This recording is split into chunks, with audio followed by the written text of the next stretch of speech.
حضرت شیخ سعدی رحمۃ اللہ علیہ بیان کرتے ہیں کہ زمانے کا ستایا ہوا ایک مفلس شخص کسی امیر آدمی کے پاس چلا گیا اور اسے اپنے آل سے آگاہ کرنے کے بعد مدد کا طلبگار ہوا۔ وہ امیر شخص مال و دولت تو رکھتا تھا مگر اخلاق جیسی نعمت سے بے رور تھا۔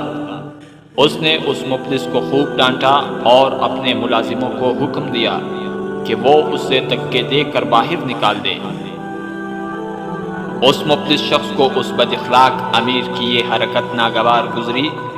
اللہ عز و جل نے اس امیر شخص کے ساتھ ایسا کیا کہ اس کی تقدیر بدل گئی اور پے در پے نقصانات کی وجہ سے اس کی املاک برباد ہوئی اور وہ اس عزت و وجاہت سے محروم ہوا جس کی بنا پر وہ مغرور ہو چکا تھا۔ قانون قدرت ہے کہ جب کسی پر زوال آتا ہے تو کوئی اس کا نہیں رہتا۔ اس کے تمام ملازم اور عزیز و اقارب اس سے جدا ہو گئے اور اس کے ملازموں میں سے ایک ملازم ایک اور امیر شخص کے گھر ملازم ہو گیا۔ کچھ دنوں بعد وہ ملازم اپنے آقا کی خدمت میں مشغول تھا کہ کسی فقیر نے دروازے پر آ کر صدا لگائی۔ اس امیر شخص نے جو کہ خدا ترس تھا، اس نے اپنے اس خادم کو بھیجا کہ وہ ساحل کو جا کر کھانا کھلائے اور اس کی حاجت پوری کرے۔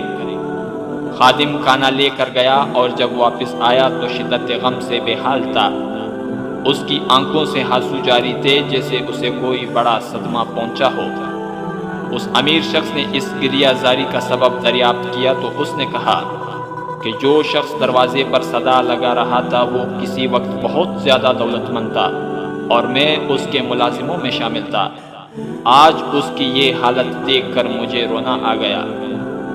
اس امیر شخص نے جب ملازم کی یہ بات سنی تو کہا کہ تو اس کو تو پہچان گیا ہے، کیا تو مجھے بھی پہچانتا ہے؟ میں وہی مفلس شخص ہوں جو اس کے پاس اپنا سوال لے کر آیا تھا مگر اس نے مجھے بے عزت کر کے گھر سے نکال دیا تھا۔ آج تو اسے جس حالت میں دیکھ رہا ہے یہ اس کے برے اعمال کا نتیجہ ہے اور اللہ عز و جل نے اسے اپنی خصوصی فضل و کرم سے نوازا تھا مگر وہ فرعون بن گیا۔ اگر وہ ایسا نہ کرتا تو آج اس کا یہ حال نہ ہوتا۔